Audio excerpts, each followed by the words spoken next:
Hello friends, এখন আমি বানাবো মটর পনির। পনিরগুলোকে টুকরো টুকরো করে কেটে নিয়েছি। এখানে মটর নিয়ে নিয়েছি, এখানে 4টে বড় সাইজের পেঁয়াজ নিয়ে নিয়েছি।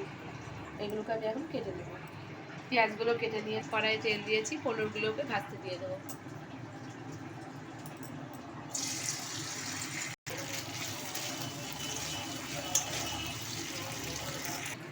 পনিরগুলো ভেজে আমি লবণ জলে ভিজিয়ে রেখেছি। পেঁয়াজগুলো আমি এবার ভাজতে দিয়ে দেবো।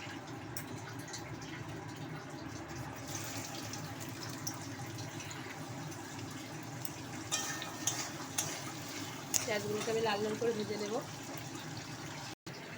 এখানে আমি 4টে টমেটো নিয়ে নিয়েছি, সাথে আমি পনির নিয়ে নিয়েছি। এখানে রসুন, লঙ্কা আর আদার পেস্ট আছে আমার কাছে, এর জন্য আমার করতে লাগবে না, একসাথে দেবো। পেঁয়াজটা আমার ভাজা ভাজা হয়ে গেছে, এবার আমি তুলে নেব। তুলে ঠান্ডা হতে দেব।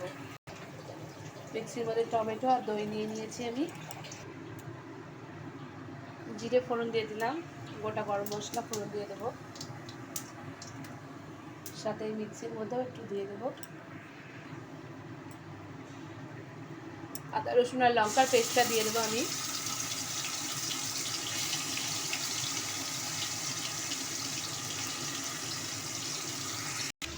এখানে আমি মটরশুঁটিটা সেদ্ধ করে নিচ্ছি।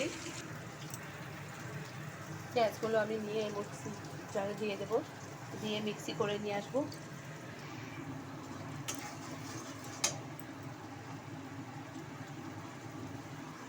জিরেগুলো দিয়ে দিলাম।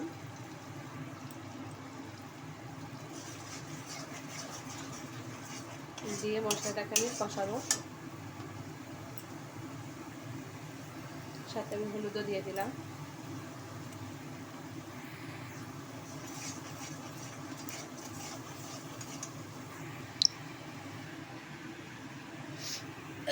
এই মিক্সিটা এবার আমি করে দিয়ে আসবো।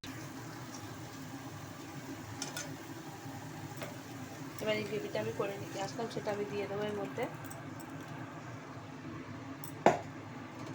দিয়ে একবার নাড়াচাড়া করে দেবো।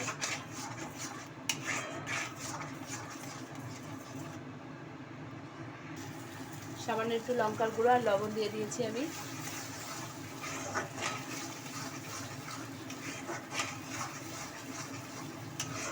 দিয়ে মশলাটাকে আমি কষিয়ে নেব।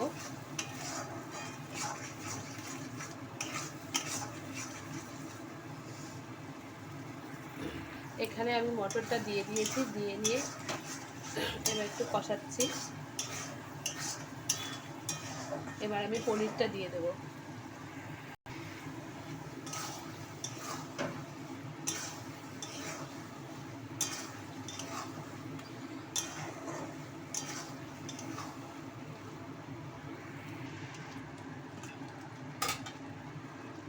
আমি এর মধ্যে একটু জল দিয়ে দেবো। এবার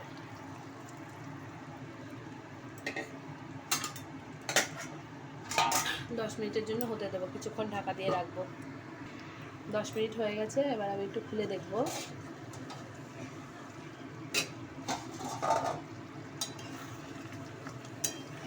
রেডি হয়ে গেছে। এবার আমি নামাবো। নামানোর আগে গরম মশলা দিতে হয়, কিন্তু আমি গরম মশলাটা দেবো না, যেহেতু ফোড়নে দিয়েছিলাম আর টমেটো দই যখন বাটছিলাম তখন দিয়ে দিয়েছিলাম, এই জন্য দিইনি। এবার উপর থেকে আমি একটু ধনে পাতা ছিটিয়ে দেবো।